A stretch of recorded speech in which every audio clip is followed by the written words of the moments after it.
എല്ലാ കൂട്ടുകാർക്കും നല്ലൊരു രാത്രി ആശംസിച്ചുകൊണ്ട് മാമ്പഴത്തിന്റെ പുതിയ വീഡിയോയിലേക്ക് സ്വാഗതം.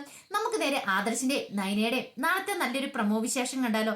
ഇന്നത്തെ വിശേഷം നമ്മൾ അവസാനം കണ്ടത് ജ്വല്ലറി ഡിസൈൻ വരച്ച ആരാന്നുള്ള കൺഫ്യൂഷൻ ഇരിക്കുന്ന സമയത്താണ് അഭി അങ്ങോട്ട് വന്നിട്ട് പറയുന്നത് ആ ഡിസൈൻ വരച്ച ഞാനെന്ന്. ഇത് കേട്ടെന്ന് നവ്യയും നയനയും കനക എല്ലാവരും പരസ്പരം നോക്കുകയാണ്. അവർക്ക് മനസ്സിലായി ആ ക്രെഡിറ്റ് തട്ടിയെടുക്കാനുള്ള വഴി അഭി ചെയ്യുന്നതെന്നുള്ള. പെട്ടെന്ന് ആദർശ് അങ്ങോട്ട് എഴുന്നേറ്റ് വന്നിട്ട് സത്യമാണോ നീ പറയണേ, നീയാണോ വരച്ചതെന്ന് ചോദിക്കുക. അതെ, സത്യമായിട്ടുള്ള കാര്യം എന്ന് പറയുന്നത്. മുത്തശ്ശനും ജയനും എല്ലാരും പോയി അബിനെ അഭിനന്ദിക്കുവാണ്. അബി അങ്ങോട്ട് വല്ല സന്തോഷത്തോടു കൂടി നിൽക്കുകയാണ്. ജലജയ്ക്ക് മനസ്സിലായി തന്റെ മകന്റെ രാശി തെളിഞ്ഞിരിക്കുന്നു, ഇനി കുഴപ്പമില്ല, അവന് ഇനിയിപ്പോൾ ഒരു നല്ല സ്ഥാനം തന്നെ കമ്പനി കിട്ടും. ആ ഒരു പ്രതീക്ഷയോടെ നിൽക്കുകയാണ്. ഈ സമയത്ത് നബി പറഞ്ഞു ഞാൻ ഇത് എല്ലാവരോടും പറയാൻ പോവാന്ന് പറഞ്ഞു നയനെ വരച്ചെന്നുള്ള കാര്യം. പെട്ടെന്ന് നയന പറഞ്ഞു വേണ്ട വേണ്ട ചേച്ചി പോട്ടെ, എനിക്ക് അതൊന്നും വേണ്ടാന്ന് പറയണം. അത് പറഞ്ഞിട്ട് കാര്യമില്ല, ഇവന്റെ കള്ളത്തരം അങ്ങനെ കയ്യോടെ പിടികൂടണം. ഇവനെ അങ്ങനെ വെറുതെ വിട്ടിട്ട് കാര്യമില്ല.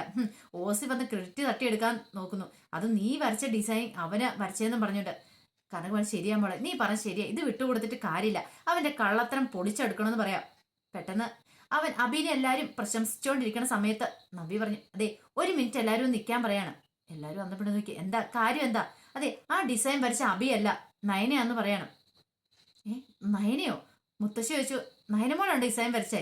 മുത്തശ്ശൻ ചോദിച്ചു സത്യമാണോ മോളെ നീ പറയണേ, നീയാണോ ആ ഡിസൈൻ വരച്ചതെന്ന് ചോദിക്കാം.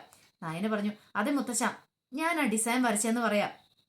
മുത്തശ്ശി പറഞ്ഞു നയനയാ വരച്ചതെന്ന് അവള് പറഞ്ഞിട്ടുണ്ടെങ്കിൽ ശരിയായിരിക്കും, കാരണം അവള് സത്യം പറയാറുള്ളൂ, അങ്ങനെ കള്ളത്തരം പറയാറുള്ളൂ, അതുകൊണ്ട് നമുക്ക് ഉറപ്പിക്കാം ഇത് നയന തന്നെയാന്ന് ഉറപ്പിക്കാന്ന് പറയാം. ഈ സമയം മുത്തശ്ശി ചോദിച്ചു അന്നെങ്കിൽ പിന്നെ എന്താ നയന മോൾക്ക് നേരത്തെ വന്ന് പറഞ്ഞാൽ എന്താ കുഴപ്പം, അല്ല അതെന്താ പറയായിരുന്നേന്ന് ചോദിക്കണം. നയനെ വരച്ചു, പക്ഷേങ്കില് നയനയ്ക്ക് അത് ആദർശാണ്ടേ കൊണ്ടുവന്ന് കൊടുക്കാനായിട്ടൊരു മടി. ഞാനാണ് എല്ലാവർക്കും അമ്മ ചായ കൊടുക്കുന്ന സമയത്ത് ആ ഡിസൈനിങ് കയറ്റി ആദർശാന്റെ ആ ഫയലിന്റെ കൂടെ വെച്ചേന്ന് പറയാം.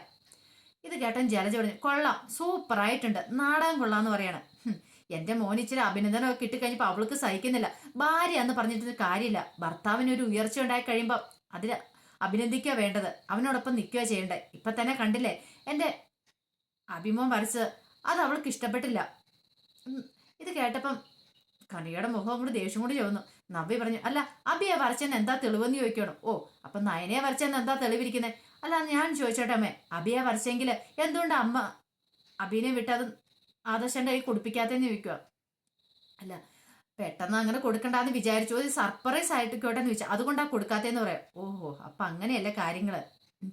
ഇത് കേട്ടപ്പോൾ മൂർത്തി മുത്തശ്ശനും മുത്തശ്ശിയും എല്ലാം കൺഫ്യൂഷൻ. ഇതിനകത്ത് ആര് പറയുന്നത് ശരി ആര് പറയുന്ന തെറ്റെന്ന് വിശ്വസിക്കാൻ പറ്റുന്നില്ല. ഈ സമയത്ത് നബി പറഞ്ഞു എനിക്ക് ഉറപ്പായിട്ടുള്ള കാര്യമാ, അത് അവൻ വരച്ചല്ലെന്ന് പറയണം. ജലജ പറഞ്ഞു എനിക്കറിയാം, അല്ലേലും ഇങ്ങനെ നീ എന്തെങ്കിലും കുതന്ത്രം ഒപ്പിച്ചുകൊണ്ട് വരുമെന്ന് എനിക്കറിയാം, അല്ലെങ്കിൽ എന്റെ മോനൊരു നല്ല കാര്യം കിട്ടുന്ന ഇഷ്ടമില്ലോ. കനക പറഞ്ഞു ജലജ നീ വെറുതെ അനാവശ്യം പറയലെന്ന് പറയണം. ഓ നിങ്ങളുടെ ഫുൾ സപ്പോർട്ട് ഉണ്ടല്ലോ, നിങ്ങളുടെ രണ്ട് മക്കളെ അങ്ങോട്ട് പുന്നരിച്ച് തലയിലേക്ക് കയറ്റി വെച്ചിരിക്കുന്നതല്ലേ, അപ്പൊ എല്ലാ കാര്യങ്ങളും അവരുടെ തലയിൽ കൂടെ പോണം, അവരാണല്ലോ ഇവിടുത്തെ വലിയ ആൾക്കാർ അനന്തപുരിയിലെ.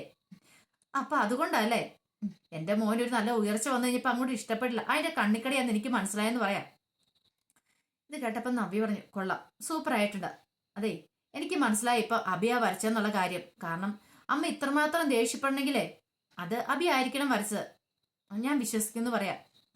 ശരി ശരി അതെ സോറി കേട്ടോ, ഞാൻ തെറ്റിദ്ധരിച്ചതിന് സോറി ഉണ്ടെന്ന് പറയണം. അപ്പൊ കനകയിലെ ജലജ ആ ശരി എന്ന് പറഞ്ഞ പോലെ ആള് കളിച്ച് നിൽക്കുക. ഇപ്പൊ എല്ലാവർക്കും മനസ്സിലായല്ലോ അബിയ വരച്ചെന്ന്, ഇനി ഇപ്പൊ ആർക്കും സംശയമില്ലല്ലോ എന്ന രീതിയിൽ ഇങ്ങനെ വലിയ ആളും കളിച്ചുകൊണ്ട് നിൽക്കുവാണ് ജലജ. പെട്ടെന്ന് നബി പറഞ്ഞു അല്ല അബിയ വരച്ചെന്ന് അബിക്ക് ഉറപ്പുണ്ടല്ലോ അല്ലേ, അബിയോട് ചോദിക്കുവാണ്. ഇനി മാറ്റി പറയത്തില്ല, ഇല്ല ഞാൻ തന്നെയാ വരച്ചെന്ന് പറയാ. അന്നേ ഒരു കാര്യം ചെയ്യാം, അബിയാണല്ലോ എന്തായാലും വരച്ച ആ ചിത്രം, അല്ല ചിത്രമല്ല ഡിസൈൻ വരച്ചത്, ഇനി ഒരു ഡിസൈനും കൂടെ അങ്ങോട്ട് വരയ്ക്കാൻ പറയാണ്. ഇത് കേട്ടത് ഞെട്ടിപ്പോയി. എന്ത് ചെയ്യാൻ പറ്റും? ജലജ പറഞ്ഞു ഏയ് അതൊന്നും പറ്റില്ല, അബിക്ക് ഇനി ഒന്നും വരയ്ക്കാൻ പറ്റില്ല എന്ന് പറയാണ്. നബീഷ് അതെന്താ വരച്ചാൽ? അബി പറഞ്ഞു ഞാൻ ഇപ്പൊ തന്നെ ഒരു ഡിസൈൻ തന്നെ വരച്ചപ്പോൾ മടുത്തുപോയി, ഇനി എനിക്ക് പെട്ടെന്ന് ഇനി അങ്ങനത്തെ ഒരു ഡിസൈൻ വരയ്ക്കാൻ പറ്റില്ലെന്ന് പറയാം. അതെന്ത് വർത്താനോ പറയണേ, ഒരു ഡിസൈൻ വരച്ചെന്നോർത്താ മടുത്തു പോവോ? ഒരു ഡിസൈനും കൂടെ വരച്ചാൽ കുഴപ്പമൊന്നുമില്ല. അങ്ങനെ അങ്ങോട്ടും ഇങ്ങോട്ടും തർക്കമായി. അവസാനം ആദർശ് എഴുന്നേറ്റിട്ട് പറഞ്ഞു ഈ പ്രശ്നത്തിന് ഒരു പരിഹാരം വേണം, ഒരു കാര്യം ചെയ്യാം, എല്ലാവരുടെയും മുന്നിൽ വെച്ച് അബി ആ ഡിസൈൻ ഒന്നുകൂടെ ചെയ്യാൻ പറയാണ്. അബിക്ക് എന്തേലും പറയാനുണ്ടോ? അബി ആകപ്പാടെ പെട്ടുപോയി. അപ്പൊ മൂർത്തി മുത്തശ്ശൻ പറഞ്ഞു ശരിയാ, അതാണ് യഥാർത്ഥ, എന്തേലും ഒരു ഇങ്ങനെ പ്രശ്നങ്ങൾ ഉണ്ടാകുമ്പോൾ അതിനൊരു സൊല്യൂഷൻ വേണമല്ലോ. രണ്ടുപേരും അങ്ങോട്ടും ഇങ്ങോട്ടും പറയുന്നതുകൊണ്ട് ഒരു കാര്യം ചെയ്യാം, ഇനിയിപ്പം നയനമോളും കൂടെ വരയ്ക്കട്ടെ, അതേപോലെ തന്നെ ഇവിടെ ഇരുന്ന് വരയ്ക്കട്ടെ, രണ്ടുപേരും അപ്പുറം ഇപ്പുറത്തേന്ന് രണ്ടും വരയ്ക്കട്ടെ എന്ന് പറയാം. പിന്നീടൊന്നും പറയാനില്ലായിരുന്നു. അങ്ങനെ രണ്ടുപേരെ അപ്പുറത്ത് ഇപ്പുറത്തെടുത്തി വരപ്പിക്കുക, അങ്ങനെ വരയ്ക്കാൻ തുടങ്ങി. അബിക്ക് വല്ലതും വരയ്ക്കാൻ പറ്റുമോ? ജലജ ആകെപ്പാടെ തകർന്ന് തരിപ്പണമായി നിൽക്കുകയാണ്. കുറച്ച് സമയം കൊണ്ട് നയനെ പെട്ടെന്ന് ഡിസൈൻ വരച്ചു കഴിഞ്ഞു. അങ്ങനെ ആദർശിന്റെ കൈ കൊടുക്കുകയാണ്. പിന്നീട് അനി വരച്ചതും കൊടുത്തു, അല്ല അബി വരച്ചതും കൊടുത്തു.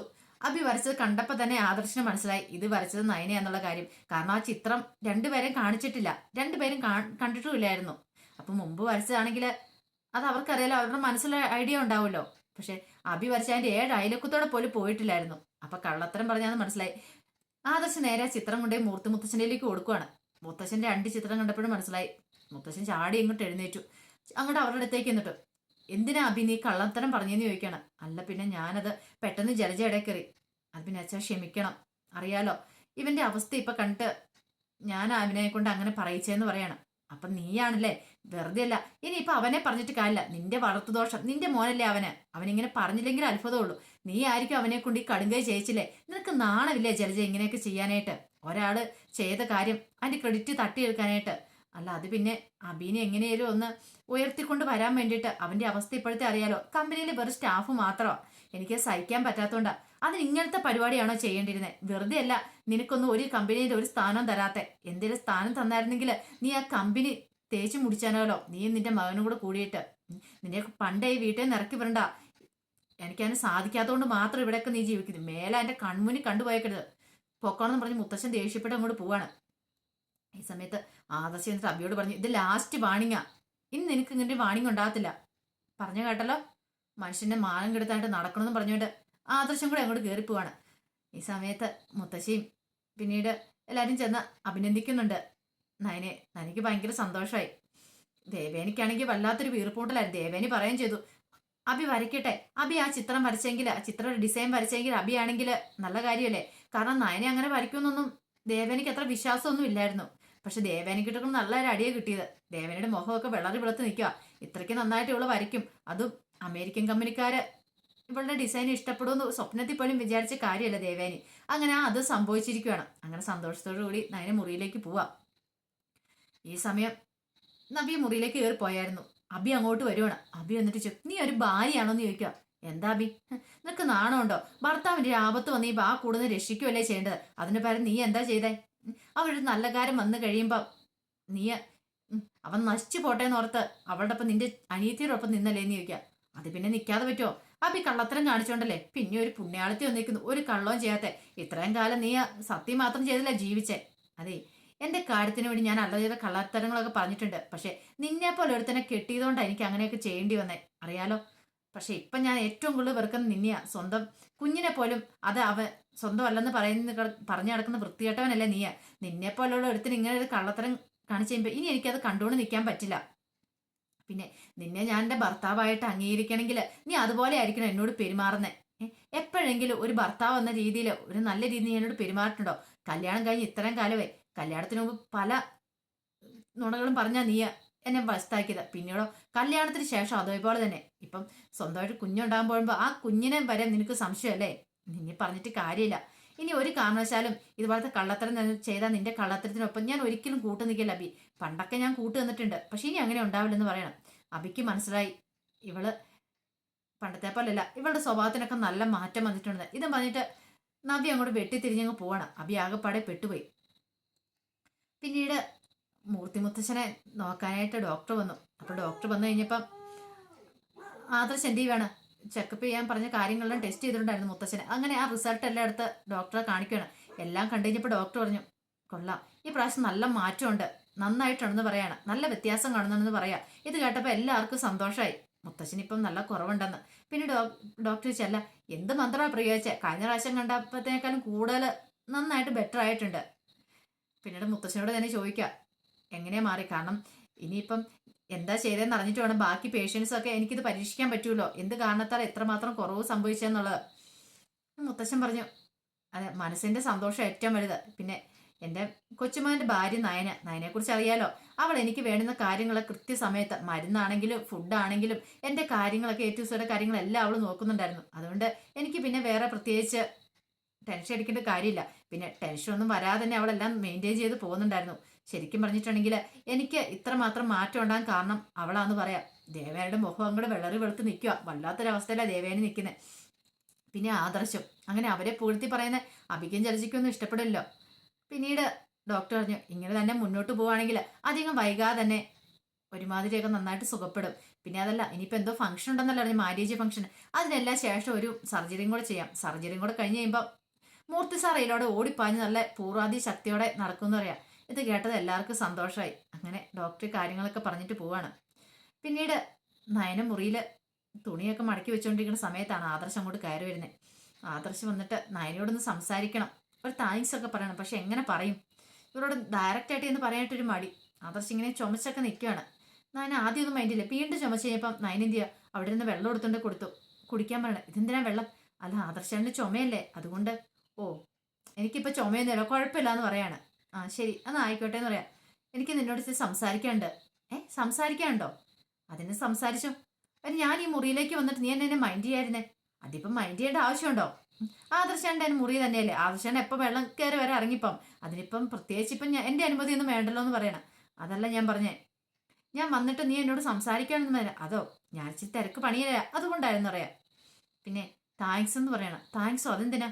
അല്ല മുത്തശ്ശൻ്റെ കാര്യത്തിലാണെങ്കിലും അതോടൊപ്പം തന്നെ അത്രയും വലിയൊരു പ്രോജക്റ്റ് കിട്ടുക എന്ന് പറഞ്ഞിട്ടുണ്ടെങ്കിൽ ചെറിയ കാര്യമൊന്നുമല്ല.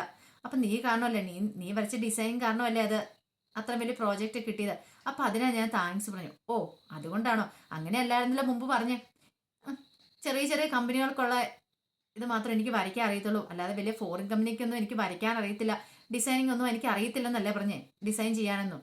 പിന്നെന്താ ഇപ്പം മാറ്റി പറയുന്നേ? അത് പിന്നെ ആദർശം നീ വിൽക്കുവാണ്. എനിക്ക് മനസ്സിലായി ആളാകെപ്പാടെ ചമ്മിയിട്ടുണ്ടെന്നുള്ള കാര്യം. പക്ഷെ തൻ്റെ കഴിവിനെ അങ്ങ് അംഗീകരിച്ച് തരാനായിട്ടൊരു മടി. പിന്നീട് ആദർശിൻ്റെ വിക്കലൊക്കെ കണ്ടപ്പോൾ നയന പറഞ്ഞു മതി, എനിക്ക് മനസ്സിലായെന്ന് പറയാണ്.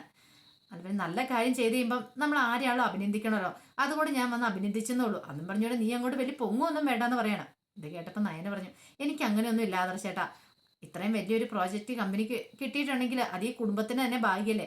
അതിപ്പം ഞാൻ കാരണമാണല്ലോ കിട്ടിയെന്ന് കുറച്ച് ചെറിയൊരു സന്തോഷമുണ്ട്, അത്ര മാത്രമേ ഉള്ളൂ. അതിലപ്പുറം എനിക്കൊന്നും ആദർശാണ് അറിയാലോ. അങ്ങനെ വലിയ വലിയ സന്തോഷങ്ങൾ, ഇത്രയും വലിയ കാര്യങ്ങൾ വന്നാലും ഞാൻ മതി പറഞ്ഞ് സന്തോഷിക്കുന്ന ഒരു വ്യക്തിയല്ല. പിന്നെ മുത്തശ്ശൻ്റെ കാര്യത്തിൽ എനിക്ക് ഒത്തിരി സന്തോഷമുണ്ട്, മുത്തശ്ശന് ഒത്തിരി ഭേദമായിട്ടുണ്ടല്ലോ എന്ന്. അത് പക്ഷെ എൻ്റെ മാത്രമല്ല, ഈ കുടുംബത്തിൽ എല്ലാവരുടെയും കൂടെ കഴിവുകൊണ്ടാണ് മുത്തശ്ശന് ഇത്ര പെട്ടെന്ന് ഇത്ര മാറ്റങ്ങളൊക്കെ ഉണ്ടായത്. ഇത് കേട്ടപ്പോൾ ആദർശം ശരി ശരി ഞാനൊരു താങ്ക്സ് പറഞ്ഞെന്നോർത്ത് നീ അങ്ങനെ കാട് കയറി പോകുമെന്നും വേണ്ടെന്ന് പറയാണ്. ഇത് കേട്ട് നായനോട് എനിക്കറിയാം ആദർശാണ് അല്ലെങ്കിലും എന്നെ അങ്ങനെ അംഗീകരിക്കാൻ പോകുന്നില്ല, ഒരിക്കലും ഭാര്യയായിട്ട് അംഗീകരിക്കാൻ പോകുന്നില്ലെന്ന് എനിക്കറിയാം. പിന്നെ ഇങ്ങനെ ചെറിയ കാര്യങ്ങൾ നടന്നു കഴിയുമ്പോൾ ഒരു താങ്ക്സ് ഒക്കെ വന്ന് പറയും. പക്ഷെ ഇത് എൻ്റെ മനസ്സിനെ സംബന്ധിച്ചോളം ഇത്ര മാത്രം മതി, ഇത്രയെങ്കിലും കിട്ടുന്ന ഭാഗ്യം എന്ന് പറയണം. ഇത് കേട്ട് കഴിഞ്ഞപ്പോൾ എന്ത് ചെയ്യണമെന്ന് അറിയത്തില്ലാതെ ആദർശ് ഒരു നിമിഷം നിൽക്കുകയാണ്. അപ്പം അതിൻ്റെ വിശേഷങ്ങളൊക്കെയാണ് നമ്മൾ നാളെ കാണാൻ പോകുന്നത്. ഇതിൻ്റെ ഫുൾ വിശേഷങ്ങളുമായിട്ട് നാളെ രാവിലെ തന്നെ വരാട്ടോ. അപ്പം മറക്കാതെ എല്ലാവരും കയറി കാണണം. അപ്പോൾ ആദ്യമായിട്ട് കാണുന്നവരാണെങ്കിൽ ചാനൽ ഇഷ്ടപ്പെട്ട ഒന്ന് സബ്സ്ക്രൈബ് ചെയ്യാൻ മറക്കരുതേ. അതോടൊപ്പം തന്നെ കണ്ടുകൊണ്ടിരിക്കുന്ന എല്ലാവരുടെ സപ്പോർട്ടിലേക്കും തുടർന്നും പ്രതീക്ഷയുണ്ട്. എല്ലാവർക്കും ഒരിക്കൽ കൂടി നല്ലൊരു രാത്രി ആശംസിച്ചുകൊണ്ട് നിർത്തുന്നു. നന്ദി.